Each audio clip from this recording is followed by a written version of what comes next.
साल की top elite list में आप सिर्फ सबसे यंग विनर ही नहीं, इकलौती लीगल प्रैक्टिनर भी हैं। पिछले साल हर्बल टी ट्रेडमार्क केस ने इंडस्ट्री में धूम मचा दी थी और इस साल रोमी और मॉरिस ने दो बड़ी कंपनियों के बीच हुई प्लेरिज्म लॉ सूट ने भी सभी लोगों का ध्यान अपनी तरफ आकर्षित किया है। मैं पिछले 11 साल से लॉ प्रैक्टिस करती आ रही हूँ और जब मैं स्कूल में गई तो लॉयर्स मुझे असली हीरोज लगते थे। इन 11 सालों में मुझे ये समझ आया कि हम लॉयर्स बस कानून के रखवाले हैं। हमारे समाज में सब चैन से जी पाए इसलिए कानून को बनाया गया और कानून सबसे ऊपर है। लोगों को न्याय दिलाना ही हमें हीरो बनाता है, क्योंकि मैं अपने हर केस को इसी सोच के साथ लड़ती हूँ। मैंने सुना है कि आपने जब से लॉ की प्रैक्टिस स्टार्ट की है तब से ही आप सिंगल हैं। बताइए आप सिंगल से डबल कब होंगी? एक्सक्यूज मी, आप इसके अलावा और कोई सवाल पूछ सकती हैं? इस सवाल में क्या प्रॉब्लम है?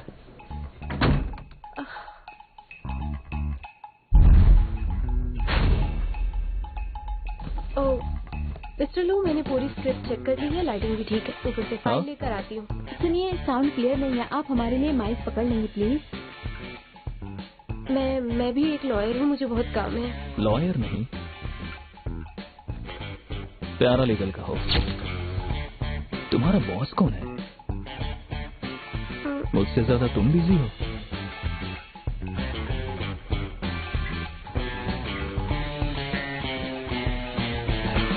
तो फिर हम स्टार्ट करें?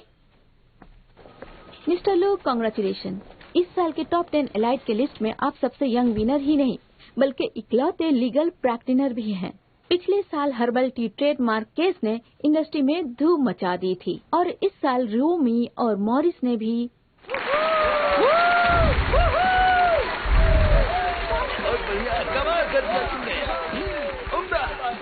जाओ यहाँ से। फर्स्ट प्राइज मुझे मिला है। कांग्रेचुलेशंस लूजन, इन्होंने पूरी सिटी में टॉप किया है, इसलिए इन्हें ग्रैंड प्राइज स्कॉलरशिप दिया जाता है। ये तो पहला सेमेस्टर है, अगले में बताऊंगी तुम्हें।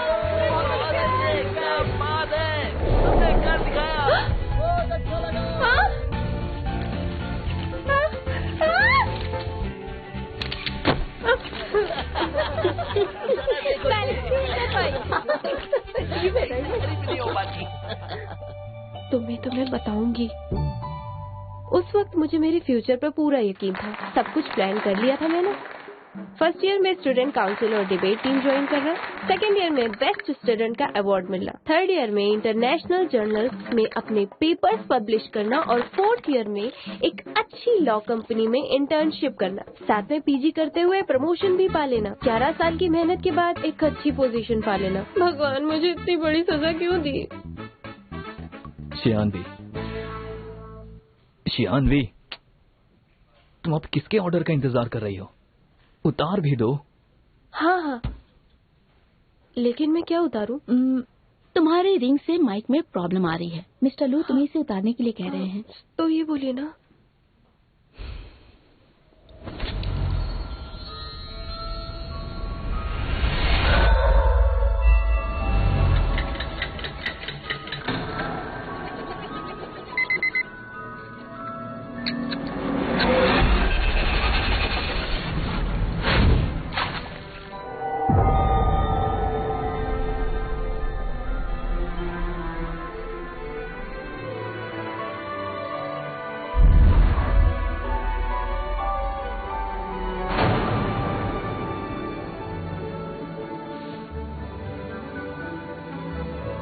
अगर मैं 11 साल पीछे चली जाऊं तो अपनी लाइफ को एक नई दिशा दे पाऊंगी, नई शुरुआत करूंगी।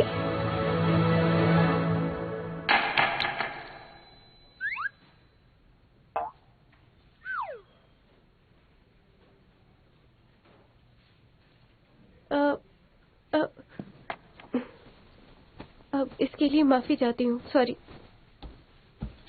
तो चलिए आगे बढ़ते हैं। सुना है कि आप जब से प्रैक्टिस कर रहे हैं तब से आप सिंगल हैं, तो फिर आप बताइए कि आप सिंगल से डबल कब होने वाले हैं? जानती हूँ, वक्त का पहिया कभी पीछे नहीं घूमता।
Hello mister who. हेलो। आपने अभी तक टियानी फैक्ट्री के क्लेम केस की रिपोर्ट तैयार नहीं की है, इसीलिए ये केस लुई जिन को संभालने दीजिए। माफ कीजिए, पर मैं आपसे सहमत नहीं हूँ और मेरे पास इसकी वजह है। आप भूल रहे हैं कि यह अभी इनएक्सपीरियंस्ड है और मॉरिस के प्लेगैरिज्म केस की वजह से प्रेस का सारा ध्यान इस पर है। लुई जिन जब भी बाहर निकलता है, जर्नलिस्ट की नजरें इस पर बनी रहती है। इसके अलावा मिस्टर वे जो इसकी टीम में थे, उन्होंने भी रिजाइन कर दिया है।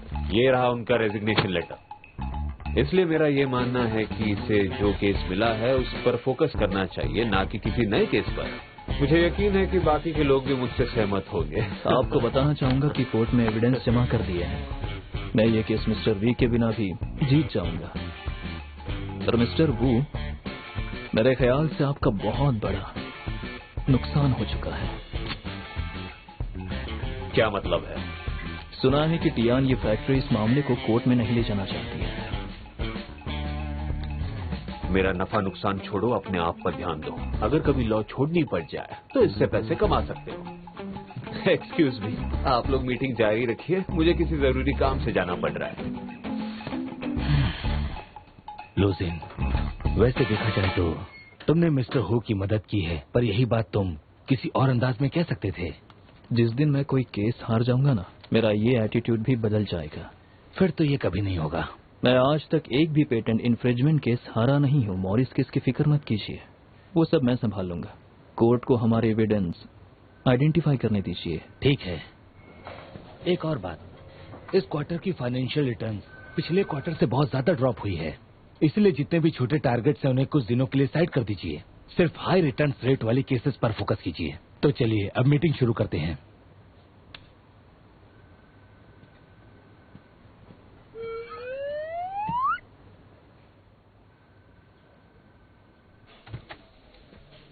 इन केसेस की रिटर्न वैल्यू 500 मिलियन से भी ज्यादा है। अगर लुई जिन मुझे इन केसेस पर काम करने देते तो मुझे अपने इन सस्ते केसेस से हमेशा के लिए छुट्टी मिल जाएगी। इस वक्त तो तुम्हें छुट्टी चाहिए, क्यों? नहीं नहीं नहीं, आखिर मुझे छुट्टी की जरूरत क्यों होगी? एक असिस्टेंट तो अपने बॉस की परछाई बन के रहती है। बॉस की खुशी में ही उसकी खुशी होती है। आपको प्लेन से जाना होगा तो मैं आपके लिए प्लेन उड़ाना भी सीख लूंगी। आपको अच्छा खाना खाना होगा तो मैं 5 स्टार होटल से खाना मंगवाऊंगी। ये लीजिए आपका ब्रेकफास्ट।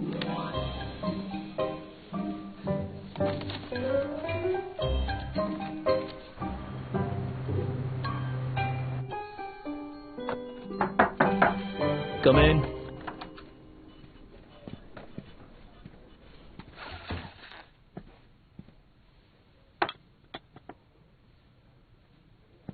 सुनिए बॉस। सुन लिया। पर मैंने तो अभी कहा ही नहीं। जब भी तुम सुनिए बॉस कहती हो तो कुछ भी अच्छा नहीं होता है। पहले मेरी बात सुनिए। वो क्या है, इस मॉरिस के केस पर हम लोग बहुत ज्यादा मेहनत कर रहे हैं। हमारा पूरा समय बस इसी केस के लिए एविडेंस ढूंढने में बीत जाता है और हम ये केस जीतने ही वाले हैं। और ज़ैंग यंग, तुम्हें असिस्ट करते हुए मेरे 4था साल है, इसलिए मैंने सोचा क्यों ना इस खास दिन को खास तरह से सेलिब्रेट किया जाए। तुम्हें नहीं लगता कि मेरी सैलरी बढ़ा देने से ये दिन और भी खास हो जाएगा? मैं सोच रही थी। समझ गया। ओके। नहीं, तुम खुद को समझते क्या हो? इतना एटीट्यूड कहाँ से लाते हो? हमने 4 साल से एक ही कॉलेज में साथ पढ़ाई की है और मैं तुम्हें असिस्ट कर रही हूँ, पर सब जानते हैं कि मुझ में तुमसे बहुत ज्यादा काबिलियत है। मैं कितना ज्यादा दिमाग इस्तेमाल करती हूँ, इसका सबूत मेरे ये झड़ते हुए बाल हैं। सबका प्रमोशन हुआ है पर मेरा क्यों नहीं? उनको प्रमोशन इसलिए मिला क्योंकि उनके पास प्रैक्टिसिंग सर्टिफिकेट है और तुम्हारे पास, तुमने जुडिशियल एग्जाम भी पास किया है और तुम मुझसे सैलरी बढ़ाने की बात कर रही हो। नहीं, मेरा मतलब, हाँ देखो अब मैं बदल गई हूँ, मुझे सब आ गया है। ठीक है, तुम समझदार हो गई हो तो मेरी फीस निकालो। 1 घंटे के 56,000। अब बोलो। रहने दो। Good bye boss.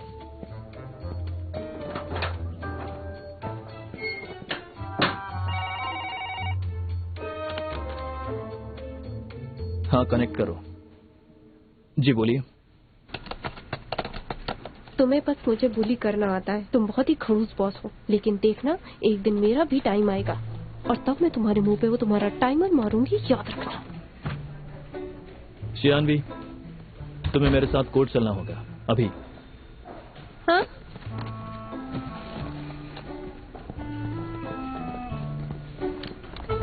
ये नहीं हो सकता। मॉरिस के डिजाइन ड्राफ्ट को मैंने 1 मार्च को खुद पिकअप करके टेस्ट के लिए भेजा था। मैंने आइडेंटिफिकेशन रिपोर्ट आपको खुद दी थी, ये फेक कैसे हो सकती है? आपने जब कोर्ट में नया एविडेंस जमा किया था उसके बाद ही उन्होंने इस रिपोर्ट के लिए अप्लाई किया। आपने जो कैरेक्टर डिजाइन सबमिट की थी वो ओरिजिनल से मैच नहीं करती है। पता नहीं आप एविडेंस को कैसे रखती हैं। आप तो एक एक्सपर्ट लॉयर हैं, आपसे ऐसी गलती कैसे हो सकती है? मुझे रुओ में एक लॉयर को इस बात की जानकारी देनी होगी। अगर आप एडिशनल एविडेंस जमा नहीं कर पाएंगे तो फिर आपको इसका खामियाजा भुगतना पड़ेगा। ये इम्पॉसिबल है। वो ब्रीफकेस हमेशा मेरे पास ही था। तुम भी तो मेरे साथ थे। शांत रहो, ऑफिस पहुंच कर बात करेंगे। हम समझ गए, थैंक यू।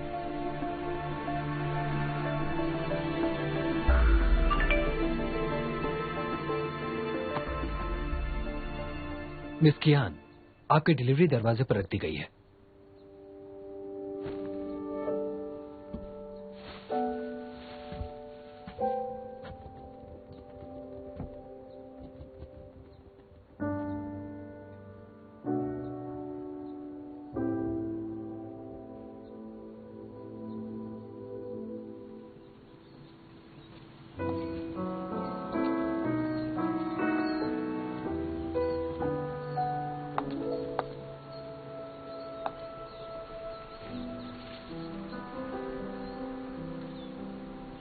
क्या बात है? हर साल पतझड़ में ये सड़क ऐसे पेड़ों के सूखे पत्तों से सजी रहती है, पर हम एक दूसरे से झगड़ने में इतनी बिजी रहते थे कि रुककर हमने कभी ध्यान ही नहीं दिया। चौंगवई तो चला गया, अब तुम भी जा रहे हो। उदास मत हो, मैं तो बस कुछ सालों के लिए ही जा रहा हूं। जब वापस आऊंगा तब मेरे पास बहुत सारे पैसे होंगे, फिर सब ठीक हो जाएगा।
मुझे ये बताओ कि ओल्ड टाइम से छुटकारा कब मिलेगा? जब मुझे एक गर्लफ्रेंड मिल जाएगी तब। अच्छा, ठीक है। मैंने तुम्हें कॉन्ट्रैक्ट, कोर्ट रिकॉर्ड दोनों कंपैरिजन रिपोर्ट सेंड कर दिए। कैरेक्टर डिजाइन के ओरिजिनल ड्राफ्ट के मुताबिक रिपोर्ट से ये पता चलता है कि इन कैरेक्टर्स को लगभग 8 साल पहले बनाया गया था। हमें घबराने की जरूरत नहीं है, हमने जैसा सोचा है वैसे ही करेंगे। तब तक हम इसे कोर्ट में जमा कर देंगे और रुओमे को रंगे हाथ पकड़ लेंगे। सब प्लान के हिसाब से होगा। इसलिए बॉस, मैं आपसे ये कहना चाहती हूँ कि आप मेरी बात सुने और मुझे ठीक से बात करो। मुझे ना वर्क लाइफ बैलेंस चाहिए। मैंने आज की लीव के लिए 1 महीने पहले अप्लाई किया था। एक काम करते हैं, मुझे पहले मेरे पर्सनल काम खत्म कर लेने दीजिए। वहाँ से फ्री होकर मैं एविडेंस के साथ आपको ऑफिस में मिलती हूँ। फिर मैं पूरी शिद्दत के साथ काम करूँगी। इनफैक्ट मैं अभी पूरे जोश के साथ तैयार हूँ बॉस। ठीक है। इसे क्या हो गया? किसी और की आत्मा आ गई क्या? आज से पहले इतनी आसानी से तो कभी नहीं माना। ली चोंगविन AES का लीगल डायरेक्टर बनकर यहाँ लौटा है। AES ने बिजनेस इंडस्ट्री के बहुत से फेमस लोगों को उसके लिए इनवाइट किया है। जब तुम अपना पर्सनल काम निपटा रही हो कि मैं चाहूंगा कि तुम मेरे साथ वहाँ से कुछ ब्लैंक कॉन्ट्रैक्ट्स लेकर यहाँ पहुँचो। इसलिए ऑल द बेस्ट। तुमने बिल्कुल सही कहा, मैं अभी वहाँ जा रही हूँ। Bye bye. खड़ूस, एक हैवान कभी देवता नहीं बन सकता। प्लीज मेरी मदद कीजिए, मुझे बस किसी से मिलना है, मैं तुरंत आ जाऊंगी। अगर मैं चेंज करने जाऊंगी तो बहुत लेट हो जाएगा। ये फॉर्मल इवेंट है मैम। जानती हूँ ये फॉर्मल इवेंट है, पर मेरा भी उससे मिलना बहुत जरूरी है। ये प्लीज मेरी मदद कीजिए। कियानवे,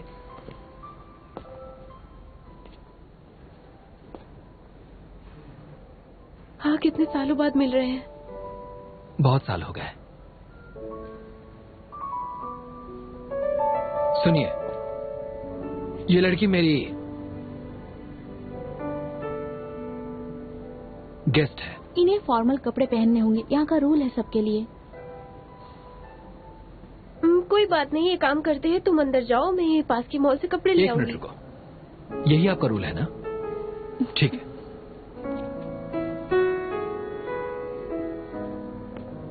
हेलो केविन। चोंगविन, तुम अभी तक क्यों नहीं पहुंचे? मिस लैन तुम्हारा इंतजार कर रही है। मैं पहुंच चुका हूं, पर एंट्रेंस पर एक छोटी सी प्रॉब्लम हो गई है। हाँ ठीक है, ये लीजिए। हेलो, अच्छा हाँ हाँ ठीक है, समझ गई। Mister Lee, I am sorry, आप अंदर जा सकती हैं। ऐसे नहीं, मुझे ये सब सही नहीं लग रहा है।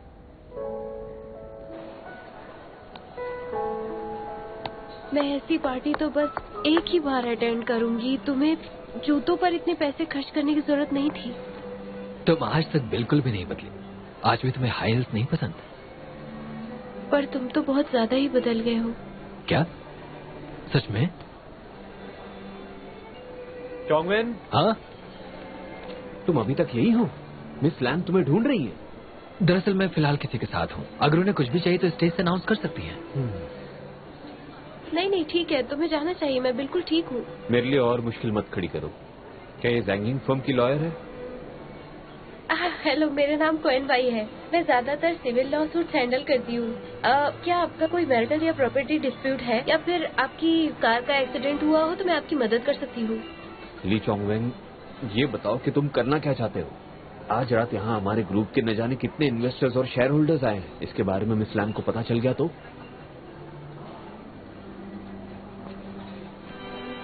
आज रात ये बस मेरी डेट है, जांगिन की स्टाफ नहीं। अगर मिस लान को कोई प्रॉब्लम है तो मैं संभाल लूंगा। ठीक है, उन्हें तुम ही समझाना। वैसे ये मिस लैन है कौन? मैं उनका नाम पहली बार सुन रही हूँ। क्या उनका जैनियन से कोई डिस्प्यूट है? मिस लैन मेरी बॉस है वे। ये हिल्स हम पर अच्छे लग रहे हैं ना?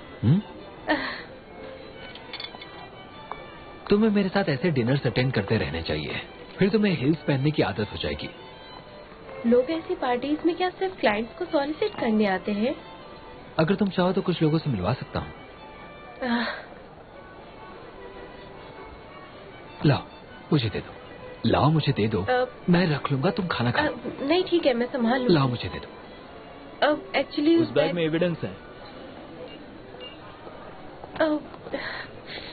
तुम ना तो हमारे क्लाइंट हो और ना ही लॉयर, इसलिए तुम्हें देना सही नहीं है।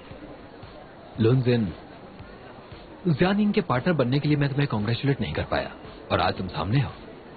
मैंने सुना है कि प्लेंटिफ आज रात इस पार्टी में आए हैं। फिर तो मुझे आना ही था, या शायद नहीं आना चाहिए था। नहीं, मैं उठा लूंगी। मेरे बॉस मेरा बैग उठाएंगे, ये मुझे अच्छा नहीं लगेगा। आप दोनों बातें कीजिए। ठीक है। तुम्हारी टाई, इसे ठीक कर लो। वो क्या है ना, दरअसल मेरी असिस्टेंट ही मेरी टाई बांधती है। और आज सुबह से ही वो इतनी ज्यादा बिजी रही है कि उसे ऑफिस आने का बिल्कुल टाइम भी नहीं मिला। तुम अच्छे से समझ ही सकते हो।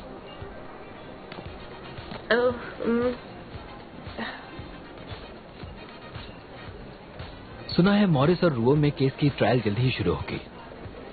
तुम तो बहुत ही काम और रिलैक्स लग रहे हो। मतलब तुम्हें लगता है कि जीत तुम्हारी होगी। वो तो होगा ही। मेरी इस केस पर और इसके एविडेंस पर पूरी तरह पकड़ है, इसीलिए मैं श्योर हूं कि ये केस मैं ही जीतूंगा। मैं ऐसे ही कोई केस नहीं उठाता। केस के मामले में मेरी सोच बाकियों से अलग है। अच्छा, सही और गलत का फैसला जल्दी हो जाएगा। इस दौरान दोनों पार्टीज को अपने लीगल इंटरेस्ट को कानून के दायरे में रखकर प्रोटेक्ट करने की कोशिश करनी होगी।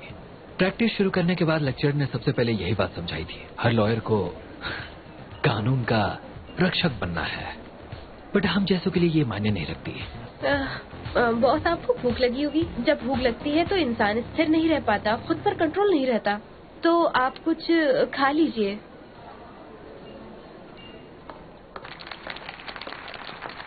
तुम्हें पता है वो AES ग्रुप के फाउंडर की बेटी है। ग्रुप की करंट CEO लान ही अभी हाल ही में ली चोंगवेन के साथ चाइना वापस लौटी है। मैं अपने देश से 4 साल अलग रही हूँ और अब मैं हमेशा के लिए यहाँ पर वापस आ गई हूँ। यहाँ सारे गेस्ट AES के पुराने दोस्त हैं, इसलिए यहाँ आने के लिए मैं आप सबका दिल से स्वागत करती हूँ। आज मैं यहाँ आप सबको एक अच्छी खुशखबरी सुनाने वाली हूँ। आप सबको जान के खुशी होगी कि AES ग्रुप ने एक गेम कंपनी को एक्वायर किया है जिसका नाम है रूमी। इससे हमारा ग्रुप अब गेमिंग इंडस्ट्री में भी अपनी पकड़ बनाने के लिए पूरी तरह से तैयार है।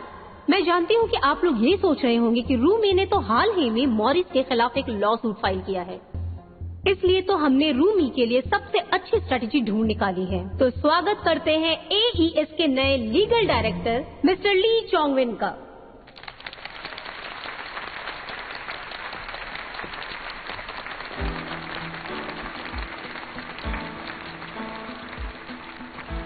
ये जाम आप सबके नाम।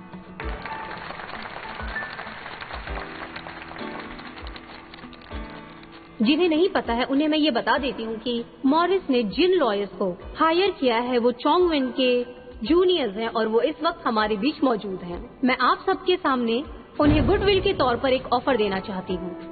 अगर मॉरिस सबके सामने अपनी गलती मान ले और अपने शेयर का 2% हमें दे दें तो हम इस मामले को कोर्ट नहीं ले जाएंगे। आपका क्या कहना है? ये आज तक कभी कोई केस नहीं हारी है। सही कहा। सांगिंग, उसके लॉयर्स यहाँ क्या कर रहे हैं? हाँ वही तो, ये यहाँ क्यों आई है? देखो मुझे नहीं पता, मैंने बहुत सुना है, मुझसे मत पूछो। शायद हो सकता है कि उसे कुछ पता हो। मुझे पता है कि मैं तुम्हारा बॉस क्यों हूँ ये बताता हूँ।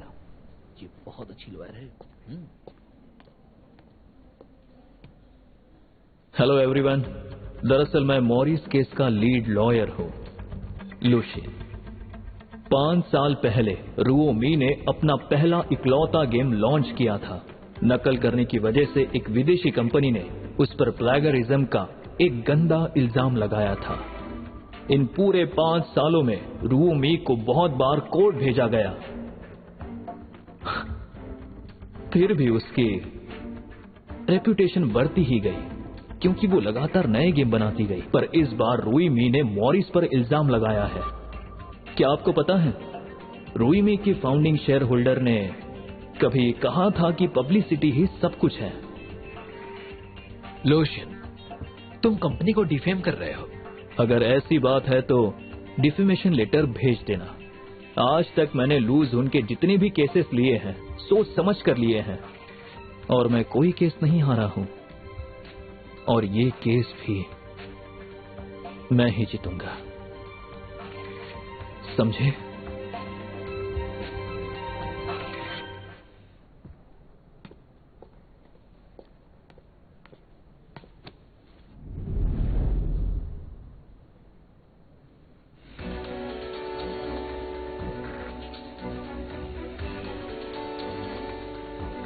तुमने कहा था कि तुम सिर्फ मेरा साथ दोगे। मैंने ये भी कहा था कि तुम जो चाहो वो करना, लेकिन उसे इन सबसे दूर रखना। जानवे, ये मेरी कियानवे की पर्सनल बात है, तुम उसका हाथ छोड़ दो। बॉस हूं मैं इसका।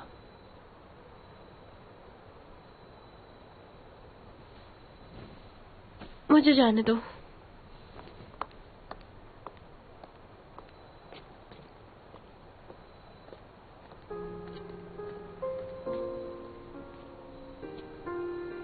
आज जो भी हुआ वो बस एक इत्तेफाक था। मैं तुमसे मेरे प्रमोशन की बात करने ही वाला था। हम साथ में इस खुशी को सेलिब्रेट करते, पर तभी ल्यू जुन वहां आ गया और उसने लान ही को मजबूर किया ये सब करने के लिए। इसीलिए उसने ये सारी बातें सबके सामने की। रुओमे की वैल्यूएशन अभी हुई, लेकिन एईएस उसे एक्वायर करने की प्लानिंग कम से कम 2 साल पहले से तो कर रही होगी ना। हम हर हफ्ते फोन पर बात करते थे। तुम जानते थे कि मैं मॉरिस का केस हैंडल कर रही हूँ, पर तुमने मुझे कभी नहीं बताया कि तुम रुओमे के साथ हो। मुझे लगता था कि तुम मुझे मिस करते हो इसलिए बात करते होगे, लेकिन तुम केस की इंफॉर्मेशन के लिए बात करते थे। अब समझ आया। हाँ, हम जो कुछ भी प्लान करते थे उसकी सारी खबर रुओमे तक पहुंचाने वाले तुम थे। हमसे तुम्हारा मतलब तुम और लूजिन है।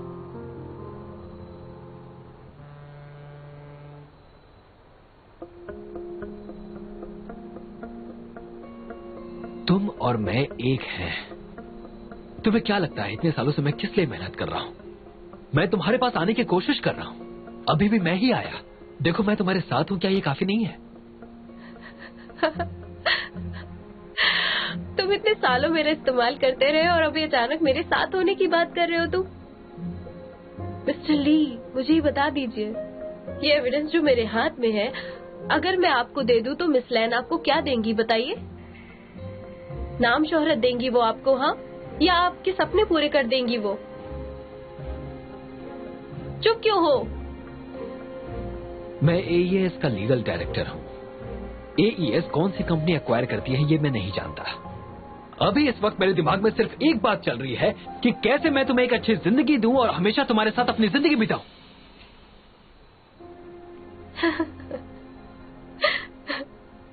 पहले तुमने कहा था कि तुम एक अच्छे लॉयर बनना चाहते हो। ठीक है, मुझे पीजी करनी थी, पर मैंने तुम्हारे साथ केसेस लेने शुरू कर दिए थे और फिर तुम मुझसे कह रहे हो कि मैं अपने कैरियर को दोबारा सेक्रीफाइस कर दूं? ज्ञानवी, मेरी बात को ध्यान से सुनो और ठंडे दिमाग से सोचो, ठीक है? मैं इतनी मेहनत बस तुम्हारे लिए कर रहा हूं। अगर तुम जुडिशियल एग्जामिनेशन पास नहीं करती तो तुम कभी ग्रो नहीं कर पाओगी। तुम्हारे पास मौका है अपनी नौकरी की जगह करोड़ों के शेयर्स का हकदार बनने का। तो सोच क्या रही हो? हाँ, ये तुम्हारा गोल्डन चांस है। ऐसा मौका बार बार नहीं आएगा, ये हम दोनों के लिए है। तुम इस केस में बस एक असिस्टेंट हो। असिस्टेंट होना इतना बुरा है क्या?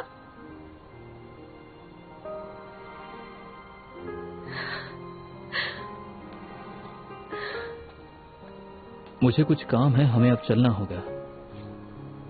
अगली बार तुम्हें मेरे असिस्टेंट से बात करनी होगी तो पहले मुझसे अपॉइंटमेंट ले लेना, और वो तुम्हें मॉरिस केस जीतने के बाद ही मिलेगी। मैं एक बात तुम्हें साफ साफ बताना चाहती हूँ। आज से हम का मतलब तुम और लैन, ही और मैं, और लूजन है, समझ गए?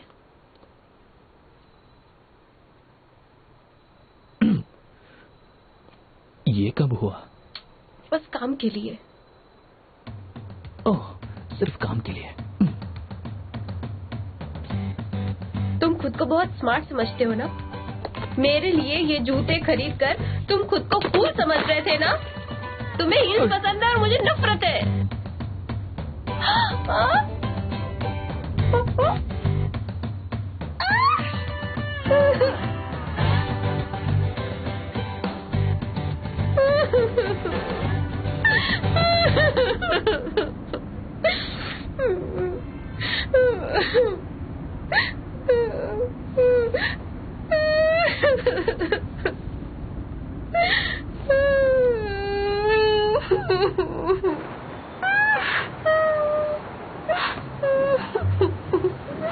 ये मैंने तुम्हें बैग पहुंचाने के लिए दिया है। बैग में एविडेंस है।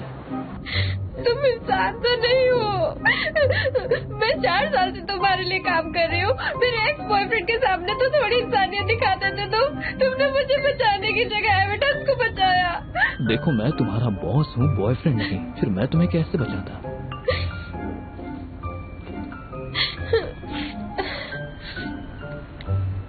ऐसा कुछ भी नहीं हुआ। मुझे अब जिंदगी भर लूजन के साथ काम करना पड़ेगा। क्या बात है, तुम दोनों साथ में मजे कर रहे हो ना? कोई बात नहीं, सब ठीक हो जाएगा, चिंता मत करो। कल से वैसे भी तुम्हें ओवर टाइम करना पड़ेगा। मुझे कुछ भी नहीं हुआ, तुम्हारे साथ काम करते हुए मेरा दिल पत्थर हो गया है।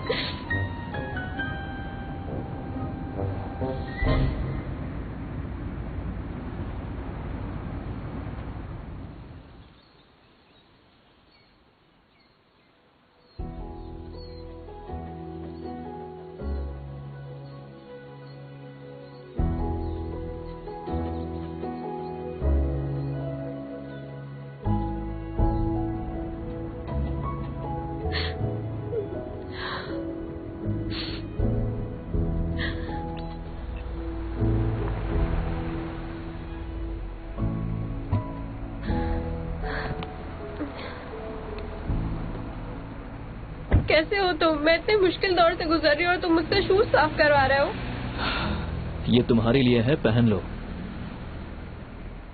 कोई बात नहीं, मैं ऐसे ही चली जाऊँ। मैंने ये तुम्हारे लिए खरीदे थे।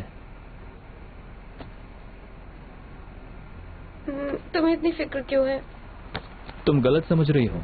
अगर तुम्हारे पाँव में कोई इन्फेक्शन हो गया तो उसका खामियाजा मुझे भुगतना पड़ेगा। मैं तो बस अपने खर्चे कम करने की कोशिश कर रहा हूँ। Thank you boss.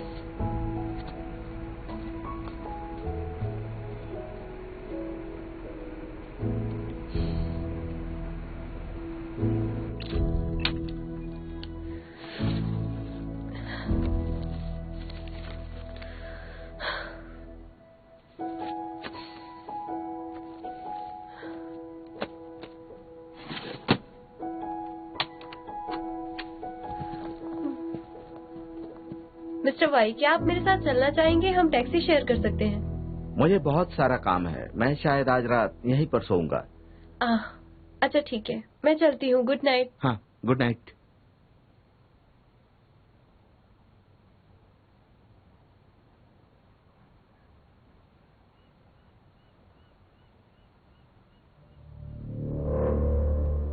जब मुझे पता चला कि ली चाउमिन राओमी का केस हैंडल कर रही है, मैंने तभी तुम्हें कियान वी को केस से हटाने के लिए कहा था।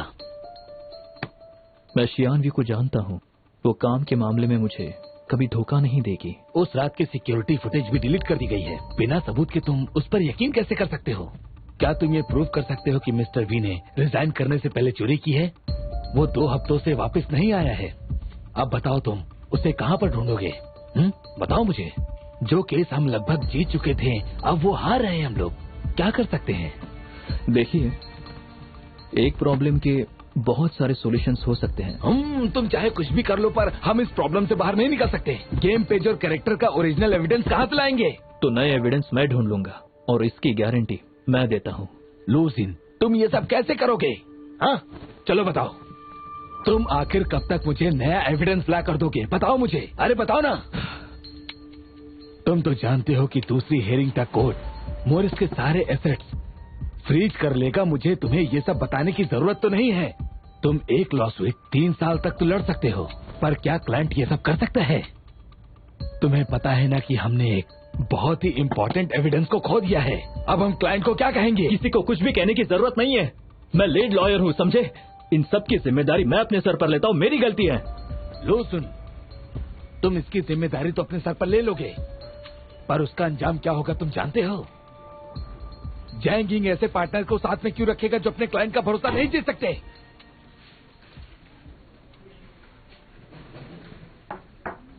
कम इन।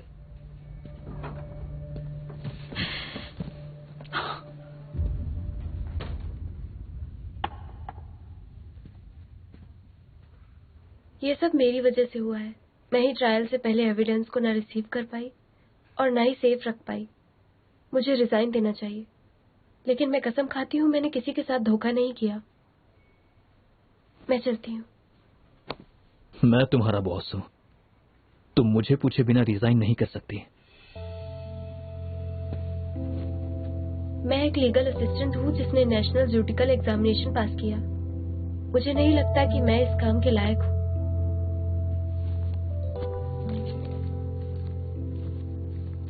माफ कीजिएगा, आपको ना मुझसे अच्छे असिस्टेंट की जरूरत है।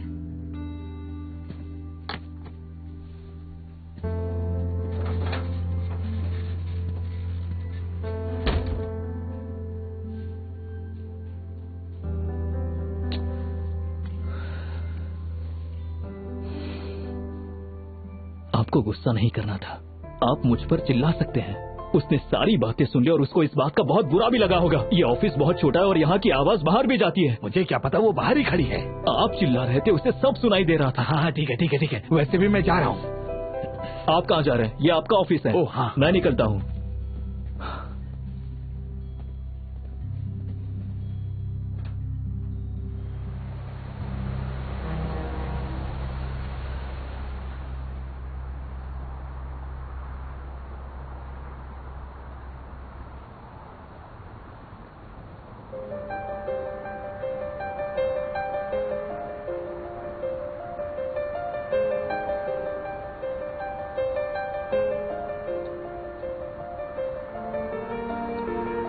जब मैं तिब्बत गया था तब मेरे गाइड ने मुझे इसके बारे में बताया था।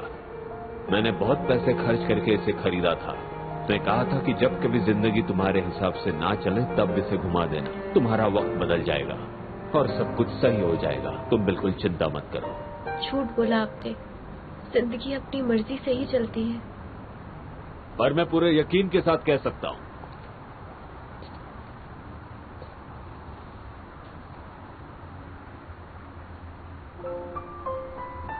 वो रिंग काम करे ना करे, लेकिन मैं हमेशा तुम्हारे साथ रहूंगा और ये सच बात है।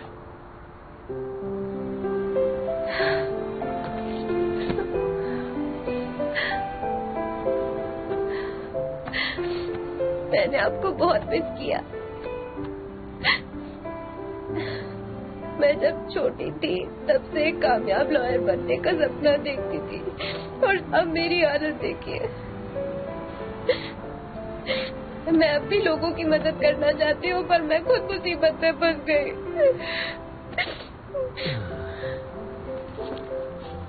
मेरी मदद कोई नहीं कर सकता। मेरी बेटी को किसी की मदद की जरूरत नहीं है। वो बहुत स्ट्रांग है। जॉब चली गई तो क्या हुआ, नई जॉब ढूंढ लो। बॉयफ्रेंड से ब्रेकअप हुआ तो क्या हुआ, तो किसी और को मौका दो। हाँ,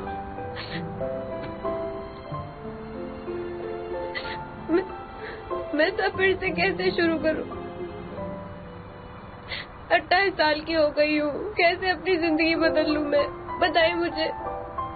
मेरे पास तो लॉयर का लाइसेंस भी नहीं है, ऊपर से मैंने क्लाइंट का एविडेंस भी खो दिया।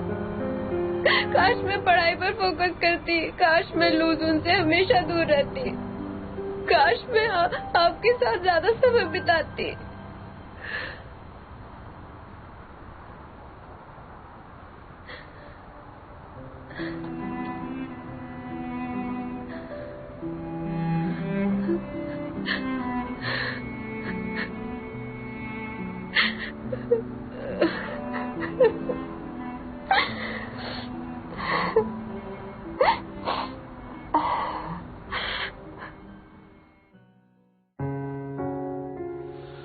我的余生都是你，一往情深又不羁，恋在人间烟火里，不偏不倚都是你。我的余生都是你，一往情深又不羁，恋在人间烟火里，不偏不倚都是你。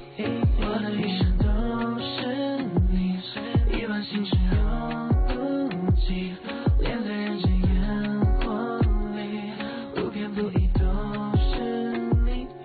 我还有无数事情要去做，无数的可能性都会逼着自己去做。还好未来有你会陪着我一起去做，哪怕我会失去无数的东西，哪怕我失去千千万万，但我不能没你。即使一直以你的灵魂，我也如此珍惜。女孩，我发誓对你毫无保留，做我唯一，你是我唯一最美的回忆。特别的定义 ，Yeah baby， 我会为你抵抗全世界，相信你白头到老，携手环游全世界，任何地方有你在就是我的全世界。我就是你的菜，会撑起你整个世界，给你整个世界穿过最美的边界，不需要告别，谁让我们如此热烈，是前世的姻缘。